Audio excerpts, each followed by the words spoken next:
Владата во Македонија е оптимист дека Македонија ќе добие чиста препорака во извештајот на Европската комисија и дека премиерот дури е оптимист дека ќе добиеме и датум за почеток на преговорите. Колку е реален оптимизмот на државниот врв во Македонија, особено за датум за почеток на преговорите, ако го имаме предвид прашањето со името? И минатото со противењето на Грција. Optimism is always good. It's always good to have optimism, better than being depressed and say, oh, we cannot do anything, we will not solve anything. It's always better, let's always have job done if you approach to the issues and challenges with optimism. And from that side, I think that the Prime Minister is right. There is a possibility, there's a real possibility, there is an expectation also in Brussels that we will move in our relationship next year. And here you have, of course, these reforms that need to be done, which is completely on the country itself. And then, of course, you also have the name issue, which need to be addressed as well. I think when you look at the name issue or the problem with the Greece, we see you have to realize that one of the basic principles of European Union is also good neighborly relations. And probably in the future, also in the strategy, we will be asking from all countries in the region to focus on good neighborly relations. And here the government started well with the neighbors, sorting out relations with the neighbors, signing the agreement with Bulgaria. I think was a good decision, and now focusing on solving the issue with Greece. We see goodwill on both sides to improve the atmosphere, and the atmosphere is improving. And this atmosphere will then make it easier to deal with this sensitive issue. Yes, it is. I understand the emotions around these issues. I understand also concerns and also frustrations around these issues. But one needs to ask oneself, the way how this was dealt in the past, did it strengthen the state as such? Did it progress the state? And if the answer is no, then is it now an opportunity at least to try and solve this problem? An opportunity, why? Because you have excitement among member states that maybe we can move this country forward, because we see also engagement of Greece to be ready to engage. We see this better atmosphere, and we see this window of next year when nobody has elections and maybe could focus on this issue. So the government seems ready to engage in discussions. There's no guarantee that they will be successful, but I think if you don't try, you don't succeed. Luck is on the side of the brave people. So I think that we all, we'll have to be patient and see. Only one meeting was so far, so we'll have to wait and see what comes out of that. But I think there was one important realization that your foreign minister mentioned some time ago. He said that for your country to move forward, it cannot go around Greece, nor without Greece, but only with active support of Greece. I think this is important realization. You need active support of Greece to move forward. You need a friend in Greece. And if you approach it from this side, I don't mean that you need to compromise yourself on the issues that are important. This I leave to your negotiators. But realization that together with Greece, like you are now with Bulgaria, that's the best way how to move forward.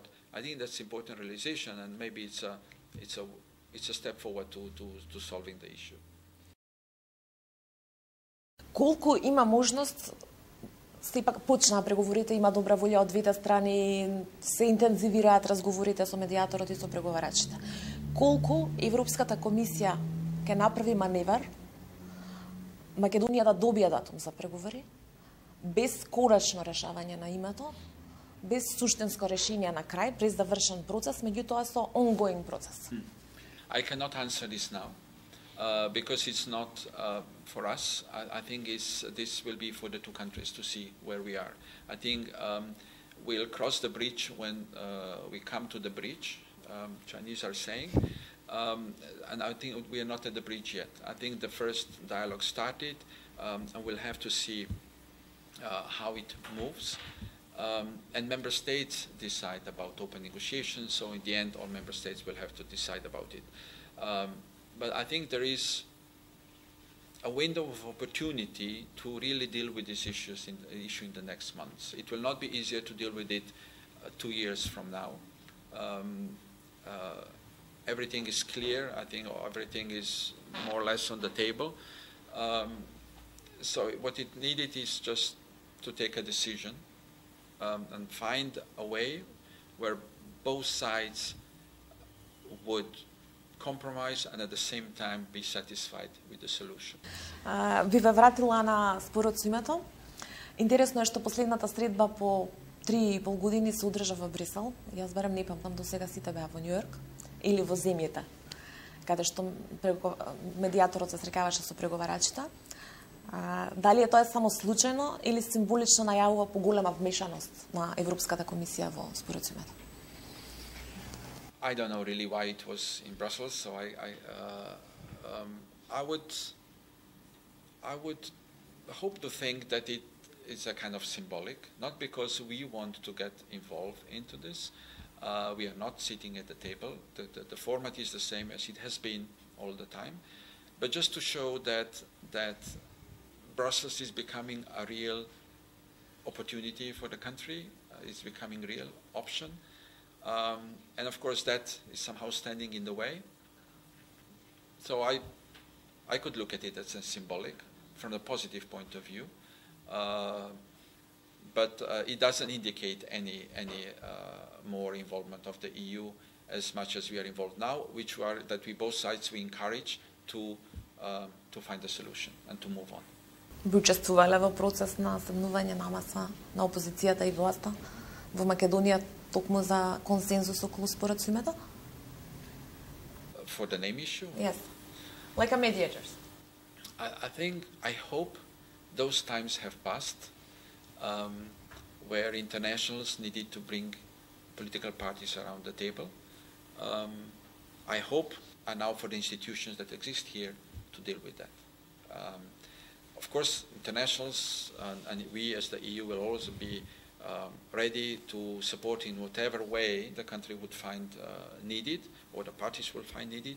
But I really hope that you don't need us to bring parties around the table. Владата ја слушна вашата забелешка дека да треба да работи повеќе на реформите отколку на односите со јавноста. I think you'll have to Како Европската комисија гледа на реагирањето на владата по вашето писмо за критики?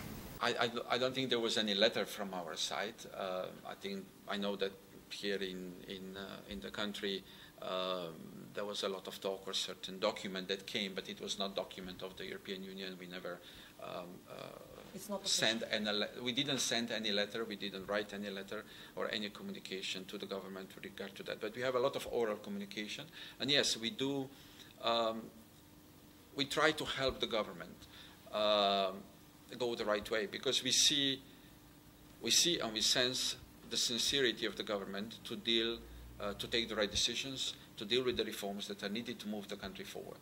We believe that this is really the prime goal of the government, and that's why we try to help it. So yes, sometimes we are sincere and we tell them which way is shorter and which way might take a longer time. So yes, on the appointments, we do tell them that we will monitor very, very carefully because there were a lot of dismissals in the summer. So we want to see that the appointments really follow the legal procedure and they are transparent and merit-based. And we want that, since this is very short time for reforms, we want that they really focus on the reforms where we can demonstrate to member states that it's not only about rhetorics of reforms, but it's also about happening of reforms. That was my point. Дали е само реторика или има реално политичка волја да направат нешто? No, I think we see political will to really move forward. And I can say one example, but there are many examples. For instance, big issue now that we discussed earlier is the functioning of the parliament, because VMRO is not part of the parliament, is not participating in the parliament because of the detainment of 6 MPs. So this prosecution related 27th of April came for the government in the most wrong time, right? Because at this time government would need opposition inside to work with them on reforms, which is a demonstration that the government simply let the rule of law and judicial system work its way, didn't interfere to delay, to postpone the decisions of the prosecutor to go forward with the detainment and investigation. I think that's one proof, if you want, that the government is withdrawing from interfering in independent institutions. But we've seen as I said, 3 laws in judiciary. We see judicial strategy, which is completely aligned with us. So we see approach toward the UBK reform, which is also in line with our expectations. So no, we do see a lot of, not only rhetorics, we do see a lot of commitment and already actions from the government side. Сепак, освен тоа што опозицијата не учествува активно во работата на собранието, ние имаме секој ден протести на улиците во Скопје. Има тензична атмосфера, иако не е толку висока колку што беше претходно. Дали сте загрижени дека сето тоа може да ескалира и да ни се повтори 27 април? Well, demonstrations are always democratic right of people. When they're not happy with something, this is democratic right to express yourself, if you want, on the streets. So this is a message to the government, to the institutions. So I'm not concerned with that. I hope that, as I said before, I hope that after the Congress of VMRO next week, that we will get opposition that will not engage only in a destructive way to prevent things to happen, but rather that we will get opposition who will be constructively competing with the government, with the ideas, with the proposal, with the suggestions how to improve lives. I think this is the opposition that is needed, that is missing at the moment.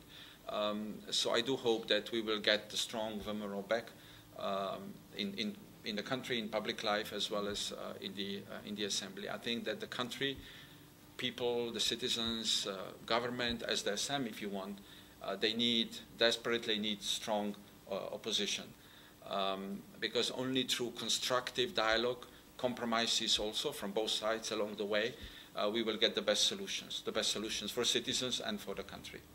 Моето последно прашање ни е поврзано за состојбата во внатрешната политика во Македонија. Ние имаме проблеми веќе очигледни во владеачката коалиција, имаме тенко мнозинство, речиси 2 месеци немаме министер за здравство. Колку нови избори можат да се случат во Македонија? Предвремени. И што би значило тоа за сето она што ЕУ конкретно го бара од владата? I don't know whether what's the possibility for early elections, but I can tell you my impression, our impression, maybe that it's not a good moment for early elections. But of course, it's decision of the country. It's decision of political leaders here, and they can decide whatever they deem it's the best for the country. But we would think that it's now time to deliver certain reforms. We would think that people in December and also at the local elections voted, and now they want to see some results. They don't want to have elections every year. And that this is the time now when really everybody needs to put country first, and country needs some stability, some normality, so that the things do start changing, that all these reforms do give some effect, and that we see next year hopefully opening of negotiations, So I think that's, and for that, of course, early election would mean a disruption. So from our egoistic point of view as the EU, we would want to see a smooth sail for the next year so that we see some results of that we've been talking about.